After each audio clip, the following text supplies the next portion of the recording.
Welcome to जनता की आवाज़। सलाम, नमस्ते, सत श्री अकाल। आई होप, उम्मीद करती हूँ आप सभी लोग खुश होंगे, खैरियत से होंगे। शुक्र अल्हम्दुलिल्लाह, आपकी बहन भी बिल्कुल ठीक है। तो जी, कल के मिसेज हैदर के ब्लॉग पर मेरा रिएक्शन वीडियो नहीं आया था, तो स्टार्टिंग करते हैं आज ही से। तो जो मिसेज हैदर ने कल व्लॉग अपलोड किया था, उस पर रिएक्शन मेरा ये वीडियो आ रहा है। और जो मिसेज हैदर ने कुछ आज व्लॉग बनाया था, उस पर मेरा रिएक्शन वीडियो कल सुबह 11 बजे आ जाएगा इंशाल्लाह। तो एक साथ अब दो वीडियो तो नहीं अपलोड कर सकती ना, तो ये वीडियो मैं अभी शाम में ही अपलोड कर दूंगी। और इससे अगला व्लॉग जो मिसेज हैदर की आज के कंटेंट पर है, तो वो मेरा कल सुबह 11 बजे इंशाल्लाह अपलोड हो जाएगा। तो जी चलें, आगे की जानकारी को देते हुए ब्लॉग का करते हैं स्टार्ट, मतलब अपने रिएक्शन का करते हैं स्टार्ट। तो मिसेज हैदर ने कल टेक्नोलॉजिया दिखाया है। अपनी साड़ी में से फराक बनवाया है। इधर लप्पू, तू तो ऐसे तारीफों के कसीदे पढ़ रहा था जैसे सिलाई मशीन लेकर बैठ गई थी तेरी मिसेज हैदर, और खुद ही सिल रही हो है। अरे बता कर, किसी दर्जी से ही सिलवाया है। और तुझे पता है ना, वो बशर्ते चाहे हिंदुस्तान आ गई हो, मगर उसको आज भी पाकिस्तानी रंग ढंग चाल वेशभूषा ये सब नहीं गए हैं। वो आज भी पाकिस्तानी रंग में ही रंगी रहती है। तो इसको आदत है, इसको पसंद थे पाकिस्तान से ही बड़े बड़े घूम वाले फ्रॉक। वैसे पाकिस्तान में फ्रॉकें ज़्यादा पसंद नहीं कहते हैं। पाकिस्तान की जो खासियत है वो लॉन्ग कुर्ते और छोटे नेक, मिसेज हैदर की तरह नहीं जो ज़्यादा अगाड़ा पिछाड़ा दिखाते हुए वो गले पहनती है अब डीप डीप। नहीं, पाकिस्तान की जो औरतें होती हैं वो छोटे नेक वाले गले पहनती हैं। और जो है तो फुल स्लीव होते हैं, और बहुत ही मतलब बहुत ही ढीला ढाला सा सूट होता है। मगर मिसेज हैदर जब से कि हिंदुस्तान आई है ना, वो फिटिंग फिटिंग फिटिंग में लगी हुई है, ताकि वो फिटिंग में अपने आशिकों को फिट कर सके, है ना। तो मिसेज हैदर कहती भी है कि सब कुछ दिखाएंगे, सब कुछ दिखाएंगे, सब कुछ। मिसेज अदर, अब सब कुछ दिखाने को बाकी ही क्या रह गया? चुम्मी चाटिया तो तूने दिखा दी है, बस अब एक ही काम बाकी है जो मैं बार बार कहती हूँ कि तेरा मन ना भरा हो ना, तो अपने आशिकों को और खुश कर दे। एक बार खटिया डाल ले, सब कुछ वाईटी पर, दिखाएंगे। सोशल मीडिया आलू पर और ही पालक। खटिया डाल ले। अब लप्पू हो उस खटिया पे, रंग हो, जो भी तेरा आशिक तुझे मन भाए उसे लेकर तू आ जा। फिर देख तेरे आशिकों की कैसी लाइन लगती है। तो उसके लिए ना तुझे हाईवे पे जाने की जरूरत ही नहीं पड़ेगी, है ना। तो भाई मिसेज हैदर कहती है सब कुछ दिखाएंगे। मैं यहाँ पे लगा भी दूंगी हल्का फुल्का सा आप लोगों के लिए। तो भाई मिसेज हैदर कहती है खाना बनना है, खाना सब्जी कुछ नहीं है घर में, बस इसके कुछ रहता नहीं है। बस इसके पास यारों की कमी नहीं रहती, वैसे हर चीज की कमी रहती है ना। तो लपुआ कहता है कि आलू आलू तो नहीं बना, आलू पालक बना दे, वो बहुत स्वाद बनाती है। हाय, स्वाद बनाती है, ये तो लोगों का सी भी बहुत स्वाद बनाती है कि वो ऐसे बावले हो जाते हैं कि सही गलत का फर्क ही उनका खत्म हो जाता है ना। तो भाई मिसेज हैदर कहती है तो आलू तो घर में पड़े हुए हैं, बस पालक और टमाटर ला दे। तो पहले पालक, लपुआ की ना आलू भाषा पालक तो सुनना, बात तो बनेंगे। सुनना, फिर मैं लपुआ। आलू टमाटर लेकर आया हूँ, बार बार आलू पालक बनेंगे तो मैं लेकर आया हूँ आलू टमाटर। मुंह में से आलू लपुआ पालक ही बार बार निकल रहे कहता हैं। है कि मुंह से नहीं निकल रहा टमाटर पालक, मुंह से नहीं निकल रहा। वो कहना मतलब चाहता था टमाटर और पालक, मगर बार बार उसके मुंह से आलू टमाटर आलू टमाटर। अब बंदा जो ज्यादा खाया हो सारी जिंदगी वही याद रह जाता है ना। अब बाप ने सदा इसके आलू टमाटर ही खिलाया, अब उसको आलू पालक का या टमाटर पालक का नाम ही याद नहीं हो रहा। तो लपुआ वो मुंह से निकल भी जाता, पर ये गुटखा खाओ, गुटखा तो थूक दे जाता, है ना। गुटखा थूक कर बात किया कर तो मुंह से सब कुछ निकल जाएगा, है ना। गुटखा थूक लिया कर मीना बाजी। तो फाइनली मिसेज हैदर ने मीना बाजी के आने से पहले ही आलू भी कट कर लिए थे, आटा गूंदने की भी तैयारी थी, क्योंकि भैया आज बहुत ज्यादा जरूरी काम थे। हाईवे पर जाना था ना डांस पार्टी चलाने। ये रोड डांसर है, कोई तो होती है कोठा डांसर, कोई होती है मुजरा डांसर, है ना। ये रोड डांसर है।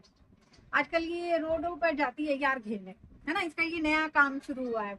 बताओ, मैंने पहले भी कहा था कि इसके लिए मशीन से ज्यादा जरूरी, जो हाथों से कपड़ों की परेशानी हो रही थी, रोज इसको मिस्त्री चाहिए होता है कि रोज मिस्त्री लाओ। मिसेज हैदर, एक बात तो बता, कहीं मशीन ठीक करना बहाना है और मिस्त्री वाले यार को बुलाना है, ऐसा तो नहीं था ना। मिसेज हैदर बता दियो, कहते हमें उम्मीद तो तुझसे रहती है, तू ऐसे ही कोई कांड करती है। पर वैसे बता दे कभी, देखो पैसा तो मिसेज हैदर के साथ है ना। अब देखो पैसा तो मिसेज अदर के पास है, जब मिसेज अदर कार ले सकती है, यार ले सकती है, सब कुछ ले सकती है, तो क्या मिसेज अदर 8-10 हज़ार रुपए की नॉर्मल सी एक वॉशिंग मशीन नहीं ले सकती, है ना? आई थिंक शायद 10 हज़ार रुपए की आ जाएगी।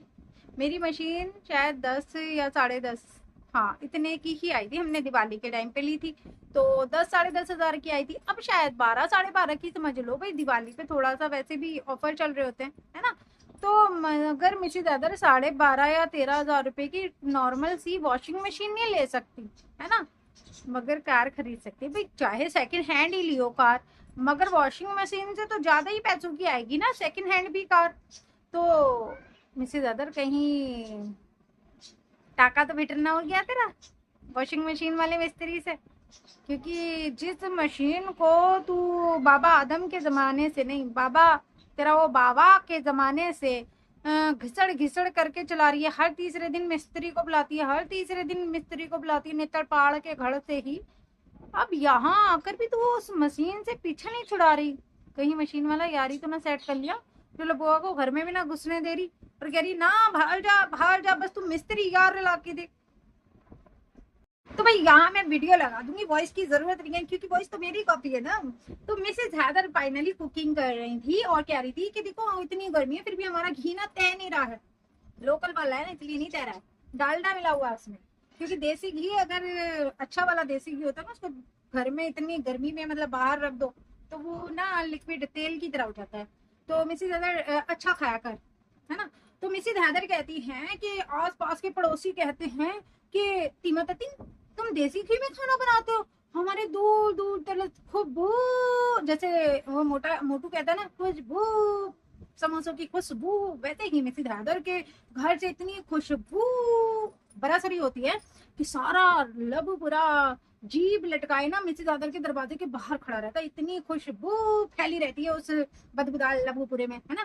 तो मिसेज हैदर कहती है हाँ हाँ हम तो देसी घी में बनाते हैं, देसी घी में।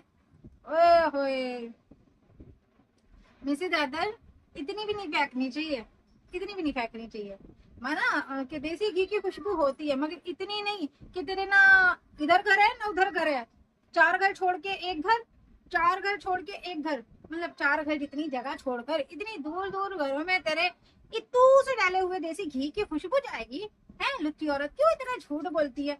घी की खुशबू जाती है, लघुपुरा के लोग मुझे लगता है दरवाजे पे तेरे जीभ लटकाए फिरते रहते हैं कि भाभी जी दे दो जरा सी दे दो भगवान के नाम पे दे दो, है मनोज मारी वो नाक पकड़ो डुबकी लगाओ इतना इतना सा, तो तू घी उसमें टपका टपका के बूंद बूंद ड्रॉप ड्रॉप, जैसे बच्चों को ड्रॉप ड्रॉप दवाई देते हैं ना वैसे तो ड्रॉप ड्रॉप करके तू वो देसी घी डालती है, उसकी भी खुशबू फैलती है।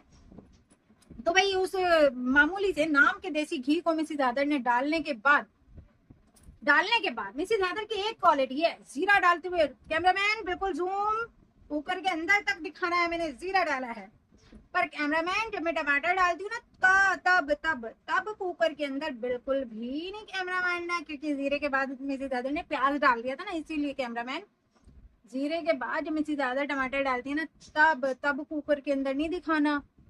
क्यों मिसेज हैदर ये जीरा डालते हुए तो जूम जूम करके दिखाती है, ये जीरे के बाद जब टमाटर डालती है बीच में का क्यों स्किप कर जाती है, प्याज दिखाया कर, वैसे भी तू डरती तो है नहीं ना अपने यारों से ना यारों के किसी बाप से, तू तो मौजूदा सत्ताधारियों से भी नहीं डरती, कहती है कि इनकी छाती पे बैठ कर मुंह डालूंगी और दिखाऊंगी कि देखो गैर कानूनी महिला कैसी खुलेआम घूम रही है, कि आज हमारे देश में ये स्थिति आ चुकी है कि ना 3 साल की बच्ची स्कूल में सेफ है ना एक छोटी बच्ची मंदिर के बाहर सेफ है, ना एक लड़की रास्ते में सेफ है, ना एक बुढ़ी माँ अपने घर में सेफ है, मगर मिसेज हैदर चौराहों पर जाकर नाच सकती है वो सेफ है। तो वो सिस्टम के मुंह पर तमाचा मारती है कि देखो एक गैर कानूनी महिला इतनी सेफ है, मगर जो देश की बेटियां हैं वो अपने ही देश में सेफ नहीं है। तो मिसेज हैदर डरती तो है ही नहीं, इसीलिए अब तो वो मिसेज हैदर ना सामने ही यहाँ वीडियो लगाऊंगी, सामने ही प्याज की टोकरी रखती है कि चाटू करो, हेटर्स तो देख ही लेते हैं, चाटू करो तुम भी देखो, मैं तुमसे तुम्हारे बाप से भी नहीं डरती हूँ, प्याज की टोकरी सामने रखती हूँ। देखो पहली बात तो कि कम से कम कह रही हूँ 70% लोग हैं जो प्याज लहसुन खाते हैं, 70% लोग हैं जो चिकन फिश और मटन खाते हैं, सिर्फ 30% लोग होते हैं जो शुद्ध शाकाहारी होते हैं कि वो नॉनवेज नहीं खा रहे होते हैं, वो लहसुन प्याज भी नहीं खा रहे होते हैं, वरना 70% लोग खा रहे होते हैं, हकीकत बात है ना। तो जब वो 70% लोग खा रहे हैं, 70% हिंदू लोग खा रहे हैं, तो वो कौन सा तुझे मना कर रहे हैं कि बेबी तू लहसुन प्याज मत खा? सिर्फ ड्रामा तू करती है कि जी मैं सारी जिंदगी लहसुन प्याज खाने वाली, सारी जिंदगी चिकन मटन फिश और गाय माता को भी खाने वाली, है ना? तू मिसेस यादव, तू सारी जिंदगी खाने वाली इन सबको अब दिखाती है कि तू शुद्ध शाकाहारी बन चुकी है, तू प्याज लहसुन नहीं खाती। और जिस मोमोज को तू खा रही थी ना दबा दबा के, उसकी चटनी में लहसुन पड़ा हुआ होता है। बिना लहसुन के मोमोज की चटनी नहीं बनती है। और अच्छा खासा मोमोज की चटनी में ना अच्छा खासा लहसुन जाता है। तो भाई चले, है ना? तो मिसेज हैदर प्याज की टोकरी कोई नहीं छुपाती है, सामने से दिखाती है, चौड़े में होके दिखाती है। और मिसेज हैदर क्या कह रही थी? ये अपनी भाषा में कोई आह सी वाला ये वाला वो वाला पता नहीं, मैं मुझे नहीं पता, मेरे तो मुंह से भी नहीं निकलेगा। लप्पू ने कहा तो ये अपनी भाषा हमें ना सिखा, है ना? लप्पू तेरे तो बाप को भी सिखा देगी अपनी भाषा, समझ गया? तेरे अपने बाप को भी सिखा देगी ये। तो मिसेज हैदर गाने के बोल बताती हैं कि काला रंग वफादार होता है, गोरे रंग से वफा की उम्मीद नहीं करनी चाहिए। तो वैसे तो खैर इतने गोरों में तो शुमार तेरा भी नहीं होता, मगर फिर भी लपुआ से वफा की उम्मीद कर सकती है, कर सकती है। पहली बात, लफुआ जो है तो बेरोजगार, भूखा नंगा। अब जिसको पेट भर खाना ना मिल रहा हो उसको माई बाप तू पेट भर खाना दे रही है, तो एक तो वो तेरे नमक की वफादारी करेगा, दूसरी के वो एक छोटी उम्र का बच्चा था इसलिए तुझसे वफादारी करेगा, है ना? मगर गोरी भूखी चटोरी, वफादारी तो तेरी फिर नस्ल में नहीं होनी चाहिए, है ना? पहली बात तो सुन, रंग काला हो या रंग गोरा हो, काले और गोरे रंग से वफा का कोई मतलब नहीं है, कोई मतलब नहीं है। जिसको वफा करनी होती है वो खूबसूरत भी वफा कर जाते हैं, जिनको वफा ना करनी हो वो कोई बदसूरत भी, किसी बदसूरत से कोई अच्छा खूबसूरत रंग रूप वाला इंसान शादी कर लेना, वो बदसूरत भी वफा नहीं निभाता। तो वफा निभाने का मसला होता है इंसान के अपने जमीर से, अपने किरदार से, अपनी नस्ल से। तो लप्पू वफादार निकले इसका मतलब ये नहीं कि वो काला है तो वफादार निकलेगा, है ना? और रही बात, लप्पू समझ जाके उसने तुझे इशारा दिया है कि तू वफा कर सकता है क्योंकि तू कलवा है, मगर मिसेज हैदर वफा नहीं कर सकती। मिसेज हैदर ने देख जहीर से वफा नहीं करी, मिसेज हैदर ने गुलाम हैदर से वफा नहीं करी, मिसेज हैदर ने जाफर से वफा नहीं करी। और लप्पू तेरी नालत तेरी जिंदगी पे भर भर के थू, भर भर के थू। एक तो ये हो जाता है कि भाई ये औरत है, इसको डिवोर्स हो चुका था, ये औरत है इसका पति या शौहर मर चुका था, तब किसी ने सहारा देने के लिए कर लिया। ए लकुए, जो लुगाई खुद हर साल 6 महीने में खुद यार चेंज कर देती हो, तो कितनों की झूठी लुगाई खाता है, तुझे शर्म नहीं आती है? और अभी भी तुझे पता है वो कितनों की झूठी है, अभी भी तुझे पता है वो कितनों की झूठी है। और इसीलिए वो काली पट्टी जो मंगाई है ना वो तेरे लिए इसीलिए मंगाई है, वो जो काला मार्क्स मंगाया तेरी जुबान बंद करने के लिए नहीं मंगाया, तेरी आंखें बंद करने के लिए मंगाया है कि आगे गाड़ी में तू आंखें बंद करके बैठा रहे और पीछे गाड़ी में मिसेज अदर जो कुछ करे उसे करने दे। वैसे तो तू रोकने की औकात भी नहीं रखता, मगर फिर भी मिसेज अदर नहीं चाहती कि भाई वो दुनिया के सामने तो कहती है ना कि तू उसका पट्टी परमेश्वर है। तो इसीलिए मिसेज अदर ने फिर भी तेरे आंखों पर ना काली कानून वाली पट्टी बांध दी है कि अब देख कर भी तू कुछ ना देखे। तो भाई चले, आज के लिए यहीं तक था मेरा रिएक्शन वीडियो। वीडियो अगर पसंद आया हो तो प्लीज लाइक शेयर सब्सक्राइब कर दें, अपनी बहन को रखिएगा दुआओं में याद। अल्लाह हाफिज।